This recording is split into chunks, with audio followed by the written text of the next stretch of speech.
This is Las Vegas Real Estate Now with local real estate expert Harvey Blankfeld. This is our monthly market update for October 2025.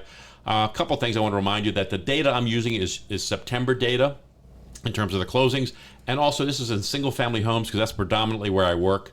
So let's take a look and see how October 2025 looks. And we start off with currently available almost 8,000 homes, just a little bit more than last month. Under contract, a little under 2,000. We were at 2,000 last month. Sold in the last 30 days, almost the same number of closings. A little bit better than last month, 1,900. We have 4.1 months worth of inventory. Our average days on market is shooting up, 47 days on market. That's a lot. But our median price came down to 475. Last year at this time, we had a little under 6,000 homes available. We had about a little more, 2,200 under contract, about the same, almost the same exact number sold in 30 days. But we only had less than 2.5 months worth of inventory, and our average days on market was 36, and our median price was 480. So we're actually below a year ago. So I want you guys to keep that in mind as we keep talking about this market becoming a buyer's market. Now here's our closings. Again, we're on pace for the worst year since 2007 in terms of number of closings of single-family homes. Even 2 years ago, we're way behind. Even 2 years ago when it was the worst year. So our numbers are down again. I don't know if we're going to make that up in the final quarter, but it's pretty slow right now in terms of number of homes sold, and that's having an impact on pricing at this point. I think it's starting to have an impact. The median price here, they're showing the median price at 470. I had it at 475. But you can see it has been leveled off for the last year at least easily, and now it's starting to slip just a little bit. This is the luxury sales, $1 million and over. That number is vibrant, you know. But again, as Rick and I have talked about before, $1 million and over is not. I'm having a hard time calling that luxury anymore. That's just a price point now. It is just a price point. It's just a number. Once you get to that 7 figures, is like the big. It's a big deal. And there's probably 5 times the amount of homes that are 7 figures and higher than they were, 5 years ago. Absolutely. Yep. The supply versus demand, we can see the supply continues to increase. Maybe not as vibrantly or as quickly as it was just a few months ago, but it's still going up. And the demand is leveled off. It's kind of slow right now.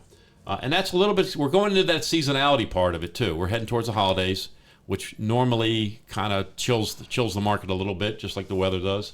And we'll see. And I always say that for those of you out there thinking about buying or selling, that seasonality should not necessarily impact your decision. However, you should know that the market starts to heat up when the weather does, and that's usually right around Valentine's Day, just so you know. And here's my line graphs. Okay, so hit this month, we've got in terms of homes sold, we're pretty flat, 1923, pretty flat. The blue line, very flat.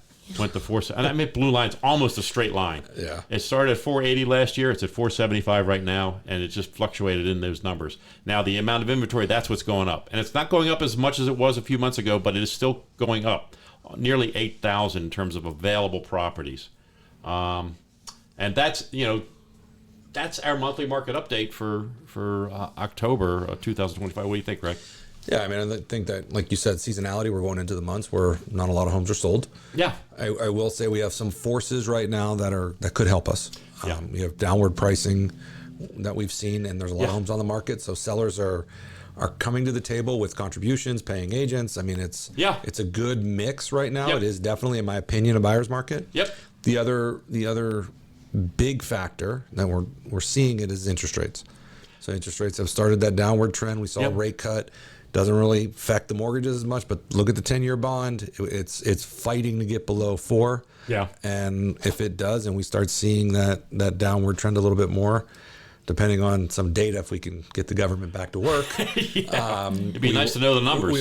We would like to know the numbers, and that could really affect rates as far as getting us into that high 5s. Yeah. And I think once you start.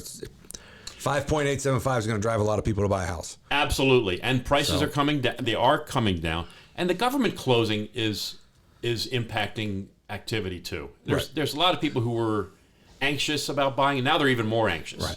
Right. There's a lot of anxiety out there right now from both buyers and sellers. And sellers' anxiety is over price right now because they're starting to feel it. I was talking with a seller just the other day, and we talked about the idea that the market is turning into a buyer's market, but even more so, it's the anxiety level that keeps continually increasing because people are concerned about the overall economy. Right. World events, have some impact on that, but it's really our local economy that's driving this right now, and I think there's a lot of fear about that. Yeah, I definitely agree. Our local economy has a huge effect on our housing market. Then you put in interest rates in there. Pile that on, absolutely. Pile that on, and then you turn around. But you also got to go back and look where the seller's mindset is. And I can tell you from reviewing contracts with agents, talking to them, most of the contracts I review, 90% or more, commissions paid by the seller. Absolutely. And contributions. And contributions. I'm not talking $1,000 contribution. No, 3%. 1, 2, 3% of 500,000, 15,000 in contributions. I'm seeing that too. I saw a $1 million plus property asking for 50,000 in contributions. Wow. So it's definitely getting done. And the reason for that too is we've talked about it. Sellers have egos. Of course they do. They want they want to sell it at the highest price. Yeah. But nobody ever reports on what they netted.